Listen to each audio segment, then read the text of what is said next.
Halo semuanya, saya di sini membuat video tentang teori organisasi modern untuk tugas saya bersama Pak Ismamudi di mata kuliah teori organisasi.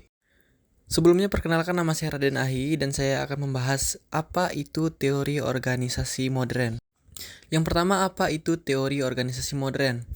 Teori organisasi modern merupakan gabungan antara teori klasik dan neoklasik. Teori modern sering juga disebut dengan teori terbuka.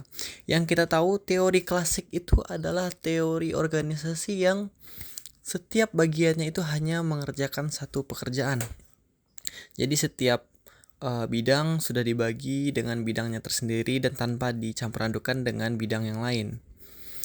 Namun di teori organisasi modern ini berbeda. Teori organisasi modern berkebalikan dari teori klasik yang tugasnya sudah dikelompokkan.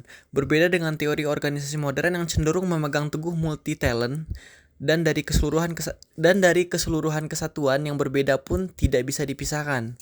Jadi untuk satu orang itu akan bisa mengerjakan banyak bagian, tidak hanya misalnya contohnya bagian PPIC hanya bekerja di bagian PPIC, tidak, tapi cuman mereka juga akan dituntut bisa untuk di bagian lainnya, bagian customer service, document control, purchasing, bahkan dia harus bisa dipraktisi lain dengan fungsi agar jika ada satu orang yang tidak bisa masuk bekerja, maka dia akan bisa backup tanpa melakukan kesulitan yang berarti. Di sini saya akan menjelaskan implementasi teori organisasi modern berdasarkan PT Global Sinseo Indonesia tempat saya bekerja saat ini. PT Global Sinseo Indonesia adalah sebuah pabrik injection molding plastik yang berada di kawasan Egypt Cikarang. Dan di sini saya bekerja sebagai purchasing, namun saya belajar banyak dengan sistem organisasi yang diterapkan oleh departemen head saya sendiri, yaitu di Departemen PPC dan Top Management PT Global Sinseo Indonesia. Karyawan dituntut untuk belajar dan update skill. Dan sebelum saya menjadi purchasing pun, saya seringkali berpindah-pindah section guna update skill dan backup kerjaan jika PIC tersebut tidak bisa masuk bekerja. Selama ini saya pernah menjadi operator warehouse incoming, warehouse finish good, dan pernah backup PPIC ketika PIC cuti. Dan saya juga pernah bantu di departemen PQC walau hanya 1 hari. Walaupun hanya 1 hari, banyak pelajaran yang kita dapatkan. Penerapan teori organisasi modern ini juga tidak dengan tanpa alasan. Dan alasan PT Global Sinseo Indonesia, terutama departemen head saya sendiri, anggotanya harus bisa update skill dan juga multi talent. Karena itu disebabkan oleh pengalaman kita ketika menghadapi problem. Ketika ada yang tidak masuk, kita pun akan keteteran, kita pun akan gerobak-gerubuk karena kita tidak ada yang mengerti pekerjaan orang itu yang tidak masuk.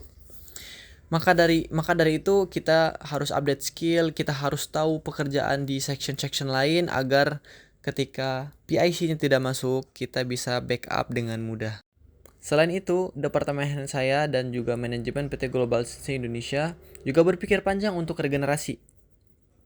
Jadi ketika manajer pensiun, ketika supervisor pensiun, kita memiliki penerus yang ada di bawah kita tanpa harus menarik orang lain dari luar. Makanya guna update skill, kita juga memiliki kandidat penerus-penerus yang akan menjadi petinggi-petinggi di PT Global Sinseo Indonesia. Dan sedikit tambahan dari saya, untuk penerapan dari teori organisasi modern ini juga diterapkan kepada customer dan juga supplier kita.